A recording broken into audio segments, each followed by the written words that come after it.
Hello guys, వివరాల్లోకి వెళ్తే మహబూబ్ నగర్ జిల్లా దేవరకద్ర మండలం పరిధిలో ఉన్న గద్దెగూడెం గ్రామంలో అయితే నిన్న అయితే భారీగా కురిసిన వర్షపాతానికి అయితే పిడుగుపడి ఒక వ్యక్తి అయితే చనిపోవడం జరిగింది.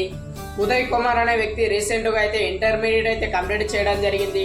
నిన్న ఆదివారం తన పశువుల మేపకానికని ఉదయ్ కుమార్ వాళ్ళ చేను దగ్గరికి వెళ్ళడం జరిగింది. అంతలోనే వడగండ్ల వాన కురవడంతో ఉదయ్ కుమార్ అనే వ్యక్తి చింత చెట్టు కిందికి వెళ్లి విశ్రాంతి తీసుకుంటున్న సమయంలో పిడుగుపడి అక్కడికక్కడనే చనిపోవడం జరిగింది.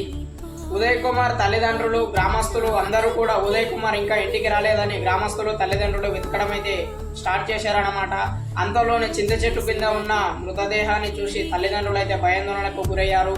ప్లీజ్ దయచేసి ఎవ్వరు కూడా వర్షపాతం పడుతున్న సమయంలో ఎట్టి పరిస్థితుల్లో చింత చెట్ల కింద కానీ బండల కింద కానీ ఉండకండి. దయచేసి అందరూ కూడా జాగ్రత్తగా ఉండాలని నేను కోరుకుంటున్నా గైస్. ఓకే, ఉంటా మరి. జై హింద్.